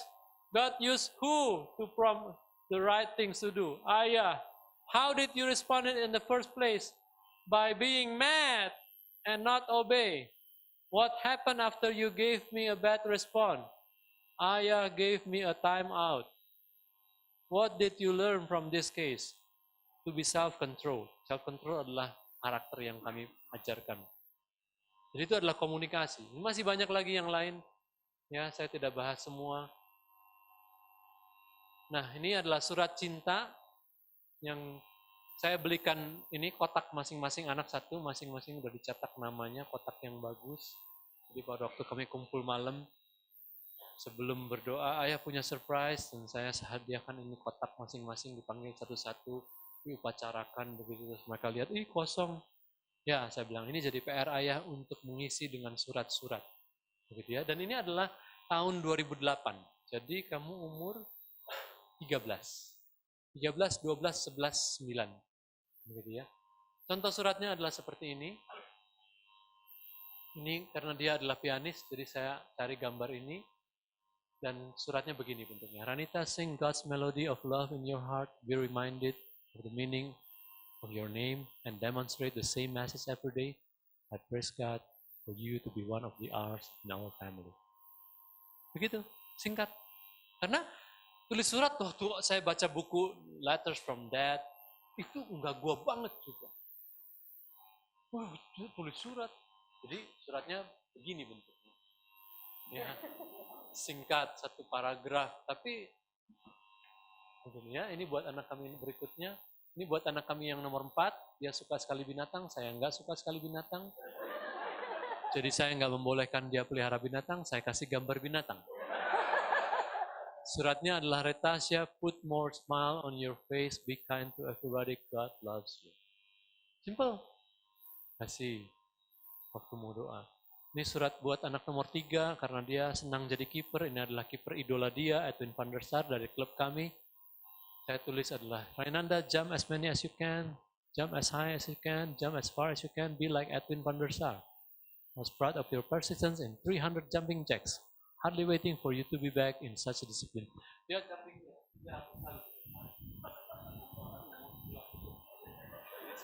Saya memuji dia untuk itu begitu ya. Ini adalah buat anak kami nomor 3 juga. Ya, ini adalah pembalap favorit kami, Kimi Raikkonen. Jadi, Ray, please learn from Kimi. Always cool and positive in every situation. Karena di satu balapan mobilnya mogok, dia udah hampir juara dunia. Mobilnya mogok, dia nggak jadi juara dunia. Beda poinnya cuma sedikit, tapi dia tetap tenang. Jadi itu pembelajarannya yang kami ambil dan saya tanamkan buat anak saya. Kalau situasinya nggak menyenangkan, tetap seperti Kimi Raikkonen. Oke, tapi itu adalah karakter, self control, gitu ya. Ini surat saya buat anak saya nomor 2. Ya, satu kalimat. Kalimatnya yaitu. Saya ngajarin dia main gitar waktu itu. Raditya, practice makes perfect. Cuma begitu. karena zaman lagi belajar main gitar. Ya, ini surat saya buat dia juga karena dia belajar badminton. Raditya, ini sebetulnya adalah ayat, be strong, take a good courage, practice, practice and practice your badminton. I enjoy playing with you every day. Jadi ini A4 cetak warna, kasih, gitu ya. Itu adalah contoh ya, surat. Jadi Anda bisa modifikasi surat, tapi surat itu nggak penting kita banget. Yang penting adalah anak bisa dapat satu nilai dan dapat kedekatan melalui surat. Apakah anak itu bahasanya adalah, bahasa kasihnya adalah apa namanya, kata-kata pendorong semangat? Enggak, cuma satu di antara 4 anak kami yang kata pendorong semangat. Ya, mungkin buat seorang anak koleris, ini anak sulung kami, anak koleris, surat nggak begitu berarti mungkin. I don't know. Nggak begitu berarti. Tapi buat yang nomor 3 berarti sekali. Surat-suratnya ditempel di lemari, di pintu lemari. Surat-suratnya kan private and confidential sebetulnya gitu ya. Tapi dia tempel, dia bangga sekali dengan surat. Gitu ya. Nomor 3 adalah materi bacaan bersama, karena waktu kita terbatas, kita mau punya bacaan yang sama antara orang tua dengan anak. Begitu. Nah, sebetulnya istri yang lebih banyak melakukan hal itu, bukan saya. Tapi istri punya banyak sekali buku yang sama dengan anak-anak. Ini adalah contoh beberapa buku anak-anak kami yang juga kami baca. Itu majalah, ini buku. Ini juga contoh lain adalah mengenai karakter. Kami belajar ini bersama-sama, karakter attentiveness, obedience, forgiveness. Menerapkannya bersama-sama selama bertahun-tahun. Tapi baca bersama, bahan yang sama. Gitu. Itu akan membuat hubungan kita dengan anak jadi lebih dekat. Begitu. Kemudian ada buku Heroes of Faith. Dan ada buku ini yang menarik sekali cerita-cerita dalamnya. Growing Up Where Jesus Lived. Kemudian ada buku-buku ini kami baca. Sebetulnya ini adalah buku yang saya ceritakan kepada anak-anak. Ya, saya cerita mengenai Fanny Crosby, saya cerita mengenai George Muller, saya cerita mengenai D.L. Moody, saya cerita mengenai John Wesley. Saya cerita satu buku ini bisa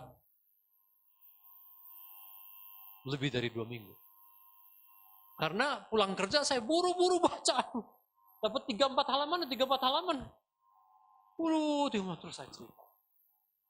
Saya cerita malam-malam. Wah, mereka duduk dulu. Masih kecil-kecil nih. Saya lupa tahun berapa ini. Tapi itu berpengaruh sekali. Saya ingat sekali, ayah saya jago cerita, ayah saya. Dan ayah saya sering sekali cerita. Kami 9 anak begitu. Kami duduk di lantai, ayah saya duduk di kursi begitu. Ceritanya Abu Nawas ya zaman dulu ya. Cerita si Kancil dan sebagainya. Dan cerita itu teringat sampai sekarang. Dan itu saya tiru dari ayah saya, memakai Heroes of Faith ini untuk bercerita, menanamkan iman, menanamkan values kepada anak-anak. Dan kalau Anda meniru ini, saya yakin sekali di hati anak-anak Anda ada lebih banyak nilai yang berharga. Dan kalau Anda ke toko buku ada banyak sekali buku pahlawan iman yang udah satu buku misalnya, ada banyak.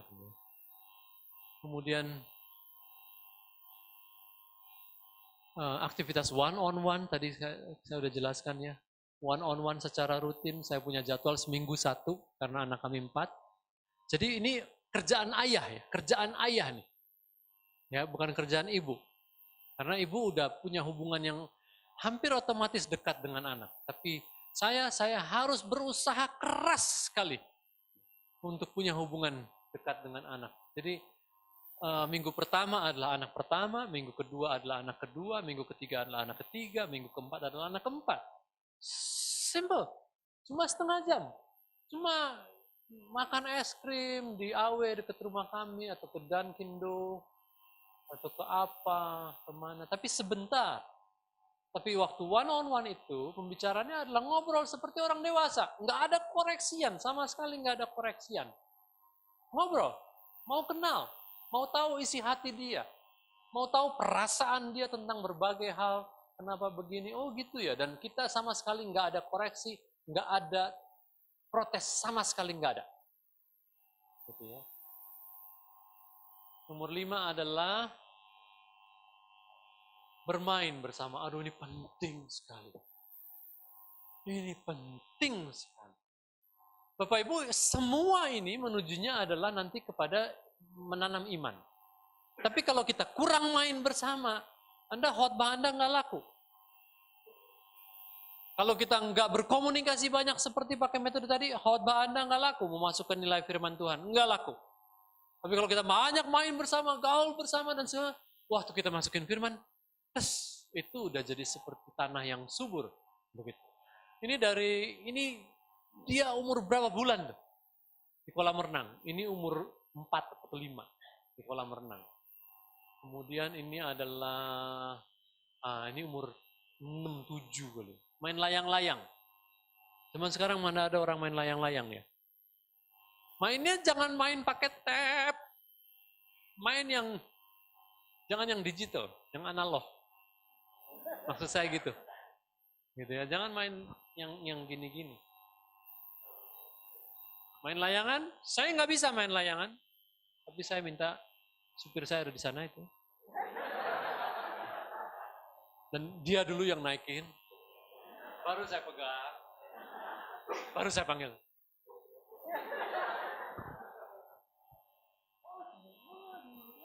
Begitu ya. Tapi itu menumbuhkan hubungan, begitu kan. Main lagi yang lain, main lagi apa. Ini permainan kami, kuartet hafalan ayat waktu masa kanak-kanak. Ini tulisan Ranita waktu masih kecil sekali. Tapi mau menghafal ayat ini dengan dipisah-pisah begitu. Nanti minta an increase, minta in learning begitu. Sampai terkumpul baru di. Ini kuartet lainnya lagi waktu masih masa kanak-kanak. Tulisannya gitu banget ya? Yang Bapak masih kecil. Ya, Romans 13 verse 8 or 1. Love worketh no ill to his neighbor. Gitu ya. Saya nggak bisa ngafalin Alkitab King James. Mereka ngafalin Alkitab King James. Saya ngafalin Alkitab LAI. Mereka ngafalin Alkitab King James, gitu ya. Jadi saya kalau main ini pasti kalah. Tapi saya kalau main ini saya pakai contekan. Mereka enggak. Saya pakai flashcard. Saya minta no ill, gitu. Kalau mereka bisa. Ini waktu udah pra-remaja, kuartet mereka. Nah, tulisan dia udah lebih bagus waktu itu. Ini ayat hafalan ini mana bisa saya ngafal begini? Ada 6. Ya, dari Matius ya. Sama lagi ayat ini lagi ya. Whether therefore ye eat or drink or whatever ye do, do all to the glory of God. 1 Corinthians 10:31. Ini adalah main-main, semuanya main-main. Ini game board. Saya sangat menyarankan. Ini jauh lebih bagus daripada monopoli. Jauh lebih bagus daripada monopoli. Saya ingat kalau main monopoli sama adik kakak suka gondok. Kalau dia udah beli satu kompleks, terus bangun rumah, bangun hotel, setiap kali saya masuk situ saya harus bayar, gondok banget. Namanya juga monopoli gitu kan, mau di monopoli. Terus kalau udah habis main monopoli, kalau kalah, kalau menang, gitu kan. Jadi susah banget kalau main. Tapi ini adalah board game yang bagus sekali, Money Matters dari Larry Burkett, penulis buku tentang financial, belajar prinsip keuangan yang setiap anak akan dapat modal. Ada yang kecil, ada yang besar. Tapi nggak penting dia kecil besar kalau dia lakukan persis sesuai dengan prinsipnya. Jadi prioritasnya adalah pertama adalah tithing, perpuluhan, kedua adalah saving, ketiga baru expense. Nah anak kami yang ketiga sampai sekarang juga masih begitu. Dia kalau punya uang banyak dia beli apa di mainan ini. Ya pasti dia kalah terus. Bagaimana cara kalahnya? Mainnya akan paling lama. Tapi kalau yang tithing, perpuluhan dulu, terus saving, terus baru beli-beli, nah dia pasti menang terus ini. Lalu gitu. Apa? Saving nomor 2. Hah? Nomor 2 ya. Taxes juga. Kalau yang melakukan prinsip firman Tuhan dalam permainannya akan cepat selesai.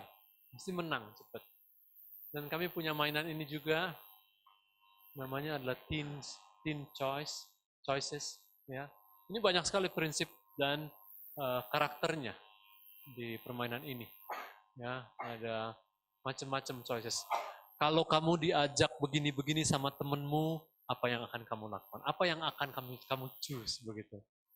Kalau temenmu lakukan begini, terus terjadinya begini, bagaimana? Wah itu menarik. Itu semua konteks remaja, begitu ya, menarik sekali.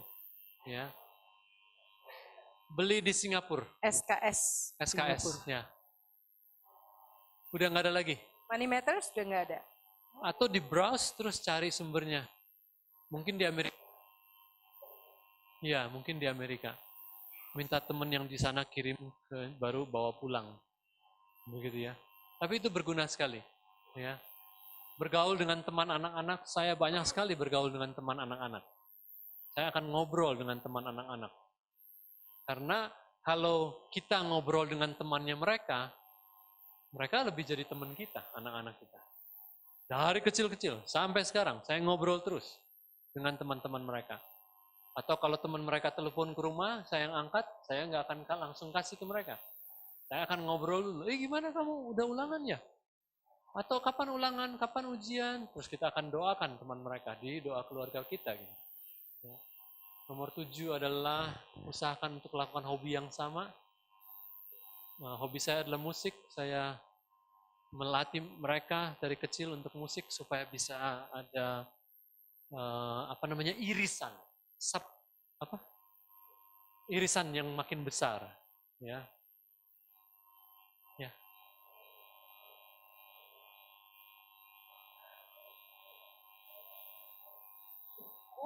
Ya, kalau dia bilang jangan kepo, itu adalah gitu, kamu lagi apa sekarang, gitu ya. Nadanya gitu ya. Kalau kita nadanya biasa banget, kayak dia ke temen dia. Anak-anak kami misalnya ya main bola bersama begitu ya. Terus sering muncul anak temennya gitu ya. Terus dia ngobrol, kita ngobrol juga, ngobrol biasa banget. Bukan sebagai orang tua terus datang, gimana kamu udah buat PR belum gitu. Nggak laku gitu. Saya ngobrol, betul-betul ngobrol apa yang dia sedang obrolkan, apa yang jadi tren mereka saat ini. Kamu kalau gitu. Beberapa tetangga itu minta saya mengajarkan sesuatu. Atau istri mengajarkan tetangga nih. Kata bapaknya, belajar sama Rizal. Dia sekolah di mana waktu itu? IPK. Terus disuruh apa? Suruh belajar mengenai menjelaskan Injil. Menjelaskan Injil. Kamu ke rumah Om Rizal aja katanya. Om, saya boleh nggak diajarin nih menjelaskan Injil? Boleh di sini. Pakai beberapa ilustrasi. Karena ini anak umur waktu itu 16. Karena saya udah sering ngobrol sama dia. Sekarang dia udah kerja juga, saya kalau ketemu saya tetap ngobrol. Saya anggap temen. Gitu ya. Kalau dia liburan pulang, dia WA saya, tante, sepatu bolanya Radit ada nggak masih? Saya mau pinjem dong tante. Oh iya. Bongkar lah saya. Ini kan teman juga ya. Bongkar saya keluarin. Kamu pilih deh. Dia lagi liburan mau main dengan teman-temannya. Kan sayang kalau beli. Jadi hanya pinjam sebentar. Nanti dia kembaliin. Ngobrol biasa. Kayak tadi pagi saya ketemu anaknya Pak Erik sama Bu Lani. You look good. Wah, you shape. Waduh. Ya, waktu kecil kan umum, sekarang udah mulai gini. iPhone. Yes. Gitu. Ngobrol aja biasa. Gitu ya. Gitu ya. Jadi ini hobi yang sama. Ini hobi, saya menugasi Ranita untuk ngajarin adiknya yang nomor 2. Hobinya terus disambung-sambungin. Nah, anak itu. Gitu ya. Hobi kami adalah, ini klub kami. Ya. Akan juara tahun ini. Okay. Kita udah beli pemain, oke. Ya. Dan saya betul-betul banyak sekali diskusi mengenai klub ini dengan anak-anak. Sampai sekarang. Dari zaman kecil dulu. Ya, kita punya kaos yang sama. Ya. Majalah kami bersama. Saya senang F1 dan MotoGP, jadi saya nyetel supaya mereka juga nonton hal yang sama. Terutama yang cowok-cowok. Yang cewek-cewek ya kadang-kadang muncul. Udah lap berapa sekarang? Siapa yang menang? Oh, oke. Kita akan sama-sama. Gitu ya. Tapi kalau orang hobinya sama, itu connect-nya jauh lebih kental. Begitu ya. Jadi ini juga adalah punya kaos Ferrari sama-sama. Buat anak jadi rasa, ya, waktu pra remaja ini, ya, bekerja bersama, pohon Natal nih, lagi ngatur pohon Natal. Apakah mereka waktu menghias pohon Natal akan jadi bagus? Enggak. Ya biarin aja. Yang di sini lebih lebat, yang di sana kurang dipasang begitu. Ya nggak apa-apa, tapi ini yang penting adalah ini proyek keluarga.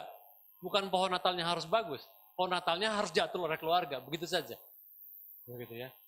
Karena ini akan mendekatkan kami sebagai keluarga. Bekerja bersama, waktu udah pra-remaja disuruh pasang lampu. Jadi main-main gitu, ayo naik. Saya ngeri kalau naik, jadi suruh anak-anak aja pra-remaja gitu. Naik. Terus yang kecil pengen, ayo mau coba naik, begitu kan. Ya, gitu. Tapi ini jadi sesuatu, kerja jadi sesuatu yang wah begitu ya. Nanti saya tinggal, lampu mati ya, kapan kamu ini kan, ya ganti. Terus angkat tangga sama-sama, tuh, kerja bersama. Gitu ya. Penting sekali bekerja sama. Jangan biasakan anak-anak untuk panggil-panggil mbak terus. Aduh itu betul-betul. Jangan. Mbak, ada keluarga-keluarga yang anak ini.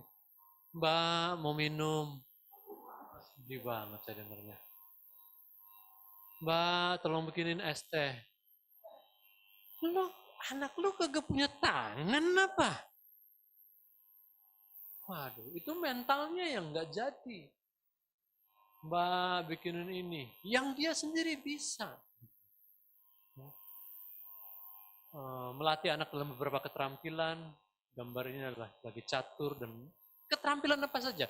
Teman saya dilatih oleh papanya untuk bongkar pasang mesin, mulai dari motor dulu. Saya nggak bisa, jadi saya nggak ngelatih itu. Motor, terus baru mobil. Nah, itu sesuatu keterampilan yang perlu dilatih. Ya. Nomor 10 adalah usahakan sebanyak mungkin hadir dalam aktivitas anak, terutama dalam acara yang spesial. Ini adalah baletnya dia, ya Ranita. Hadir. Gitu. Ini baletnya Ranita juga. Dari kecil, hadir terus. Ya. Nomor 11 adalah bertumbuh dan melayani bersama. Ini kita bertumbuh bersama, PA bersama, aktivitas bersama. Saya bukan orang outdoor ya, tapi kalau hubungan saya dengan anak-anak bisa jadi lebih dekat karena permainan outdoor, saya mau. Saya ngeri. Kita main di taman safari ya, itu flying fox-nya yang paling tinggi punya itu. Saya harus memberanikan diri. Sudah saya naik, terus udah dipasang semuanya. Tunggu, saya bilang, tunggu. Iya. Tiba-tiba dia tendang gitu. Gitu kan. Dia bilang, iya, dia pura-pura. Emang kalau gitu kan nggak boleh ditunggu-tunggu gitu kan. Terus tunggu, saya belum siap. Tunggu, iya.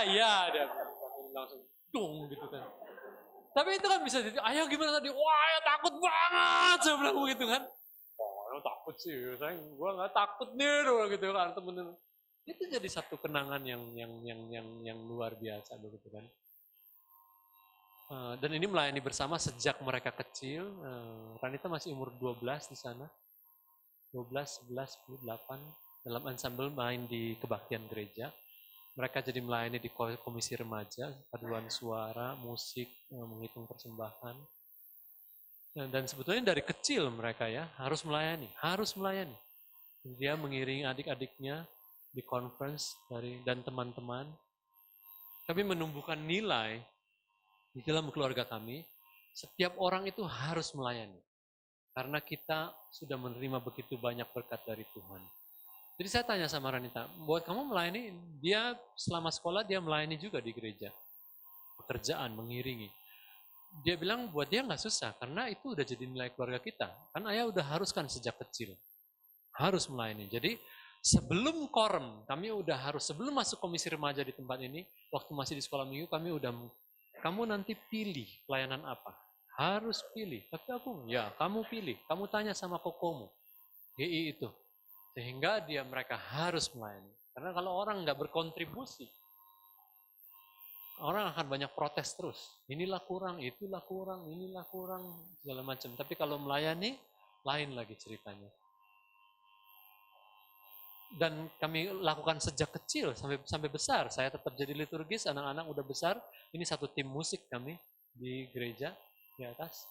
Itu menyenangkan sekali. Ya, dan saya melayani di penjara, saya mengajak anak-anak Raditya untuk cuma klik PowerPoint kok. Klik lagu. Saya bisa pakai ini. Tapi kalau dia bisa ikut melayani bersama dalam satu tim, wah itu sesuatu yang luar biasa, itu kesempatan yang besar sekali. Itu investasi yang luar biasa. Gitu ya. Ya, itu adalah contoh-contoh, hanya contoh yang kami dapatkan dari baca banyak buku, berkreasi, mencoba ini, mencoba itu. Anda amati itu, tiru 1-2 hal, tapi saya pesankan tiru, nyontek aja dan lakukan. Anda nggak akan rugi. Ada juga keluarga yang memilih satu pelayanan tapi konsisten dan setia. Kami mengenal keluarga Pak Erik Ibulani, mendukung satu panti asuhan. Dari hanya sendirian keluarga mereka, terus dari tahun ke tahun, jumlah barang yang didonasikan berkembang. Tambah lama, tambah banyak. Satu mobil. Ya. Dan setia dari tahun ke tahun, mengunjungi panti asuhan itu, mengenal anak-anak itu bertumbuh.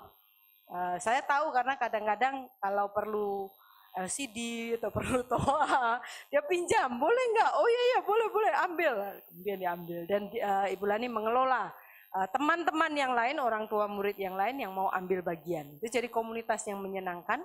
Dan dari tahun ke tahun keluarga Pak Erik Ibu Lani secara konsisten mendukung satu panti asuhan yang mereka melihat pertumbuhannya.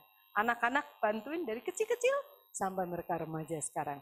Jadi Bapak Ibu, melayani bersama itu akan sangat menolong anak-anak untuk bertumbuh dewasa secara moral dengan jauh lebih cepat dan juga membuat mereka bisa kontribusi, ya, dewasa secara moral dan juga dewasa secara sosial, mengambil bagian dan itu menyenangkan dan membangun hubungan dengan anak-anak.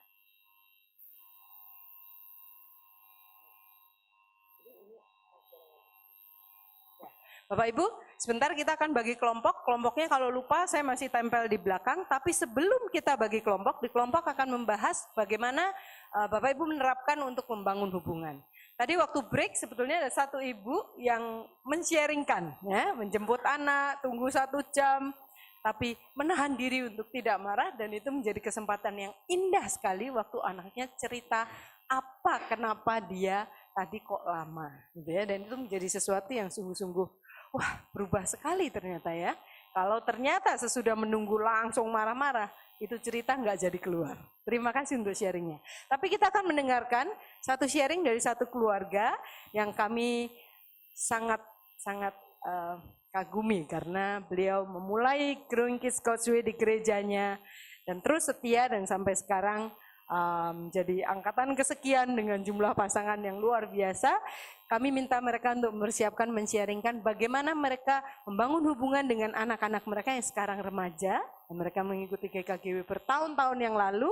Untuk kita semua bisa belajar nanti di kelompok kecil, seperti apa sih membangun hubungan dan bagaimana sukacitanya saat ini hubungan mereka bersama dengan anak-anak mereka. Kami persilahkan Pak Kris dan Ibu Evi dari GKI Serpong.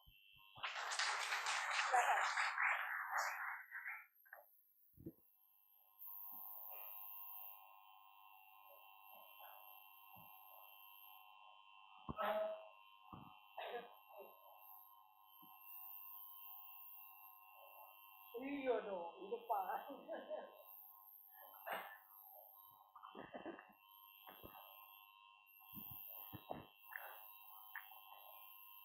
Agak deg-degan bicara di sini. Ketemunya para pembicara semua dan secara materi mungkin sangat menguasai ilmu GKGW, ilmu parenting. Perkenalkan saya Evi. Saya Chris. Ya, kami baru menikah 19 tahun. Masih jauh di bawah Bapak dan Ibu sekalian. Ya, kami punya anak 2 yang paling besar Jojo 18 tahun. Sekarang baru mau kuliah di UI. Kemudian yang kecil masih kelas 3 SMP ya, Joas ya, 14 tahun. Kami ikut GKGW pada waktu si Joas belum lahir, jadi masih dari awal sekali tahun 2002 ya. Waktu itu kami baru pulang sekolah, jadi ada kesempatan kami belajar. Dan kami merasakan sekali bahwa kemudian ikut yang pre-teen atau middle tahun 2008, dan juga ada beberapa teman di sini yang seangkatan dengan kami merasakan sekali bahwa apa yang diajarkan di dalam GKGW itu menolong kami sekali di dalam menghadapi anak-anak kami. Mungkin di awal-awalnya banyak teman-teman kami merasa kami orang aneh, berbeda ya, misalkan kami nggak punya TV, terus tidak kasih handphone anak-anak ya, waktu masih SD, padahal teman-temannya semua lagi belajar kelompok semua pegang handphone semua. Sepertinya kita seperti orang aneh ya, tetapi mereka juga udah mewanti-wanti, nanti kamu anakmu remaja nggak bisa gitu lagi itu. Tetapi kami merasakan betul ketika kami membina hubungan dengan mereka, apa yang dikhawatirkan oleh teman-teman itu tidak terjadi. Misalkan salah satunya kami punya kebiasaan punya waktu ibadah bersama-sama. Jadi meskipun mereka aktif di remaja gimana, tapi kami selalu bersama-sama ibadah satu bangku di gereja ya. Meskipun mereka masih kecil, dan ya dengan kemampuan mereka latih untuk beribadah secara orang dewasa. Jadi lagu-lagu mereka juga mereka sangat kenal, mereka tidak akan asing dengan lagu dewasa. Kemudian juga di dalam membina hubungan, ini ayah ya, saya punya kebiasaan setiap malam itu setelah doa malam punya waktu one and one, tapi mijitin anak. Sebetulnya mijitnya sih ya gitu-gitu aja sih, nggak penting ya. Tapi saya merasakan sekali pada waktu itu mereka punya waktu, apalagi laki-laki ya. Kalau laki-laki kan nggak suka ngomong biasa face to face ya. Sambil dipijitin, dia cerita banyak hal tentang kekhawatirannya, tentang peristiwa-peristiwa di sekolah, dan itu luar biasa. Anak kami yang besar itu sekolah di sekolah negeri, yang Kristennya sangat sedikit, satu kelas cuma 2. Jadi dia bisa cerita ya, tadi di sekolah ketika pelajaran agama Islam, dia tidak keluar, dia berani ditanya tentang Allah Tritunggal, dia cerita ya. Dan saya bangga sekali bahwa apa yang kami ajarkan, dia berani mengungkapkan itu, bersaksi, dan dia tidak malu, dan teman-temannya juga tetap respect ya. Mereka punya komunitas yang sangat baik meskipun mereka tidak seiman, dan mereka suka ke rumah kami ya, bahkan buka puasa bersama di rumah kami. Halal bihalal juga di rumah kami. Jadi kami melihat ternyata dengan belajar GKGW ini kami lebih rileks. Ya, kami lebih rileks meskipun ya masalah tetap ada ya. Kami juga tetap sering jatuh, tetapi dengan apalagi kami dengan mendampingi, kami sekarang di GKI Serpong sudah di GKGW sudah 8 angkatan. Jadi 17 kali 8 kali 2. Kalau kita setiap bab itu selalu membahas 2 kali, satu di kelompok kecil, satu di kelompok besar. Jadi kami belajar terus, kami nggak pernah kami lebih pintar, kami setiap kelompok kami belajar dari teman-teman, dari kasus yang mereka alami, itu sangat menolong kami juga untuk terus belajar. Ya, satu aja yang saya ingin tekankan buat kita semua, jangan pernah menyerah, teruslah konsisten untuk kita terus belajar. Satu lagi, kita sebagai ibu, semua yang kita sudah lakukan, kalau saya punya kebiasaan ketika saya sudah mengantar anak saya sekolah, Chris berangkat ke kantor, saya memakai lutut saya dan tangan saya untuk berdoa pada Tuhan. Karena saya nggak pernah bisa menjaga mereka. Mereka nggak pernah selalu ada di dekat saya. Tapi saya percaya, saya memberikannya kepada pemiliknya, saya menyerahkannya. Dan ketika itu kita lakukan, saya merasa saya lebih tenang. Dan saya melihat sekarang bahwa Tuhan itu begitu baik. Jadi saya menyemangati teman-teman, kenapa kami selalu mau ikut GKGW? Apa Chris Evi kurang kerjaan gitu ya? Ikut 8 kali gitu. Tapi kami, satu hal yang kami mau bagikan ini adalah wujud rasa syukur kami. Kami bersyukur kepada Tuhan betapa baiknya Tuhan buat kami. Dan kami mau dipakai untuk menyemangati, bukan menggurui. Menyemangati teman-teman kami. Kami mau bilang bahwa nggak ada sesuatu yang sia-sia. Mungkin saat ini gagal. Tapi teruslah bangkit, konsisten kita kerjakan, belajar terus, kita doakan.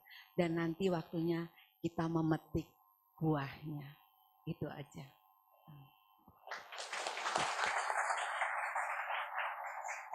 Terima kasih untuk dorongan semangat dari GKI Serpong.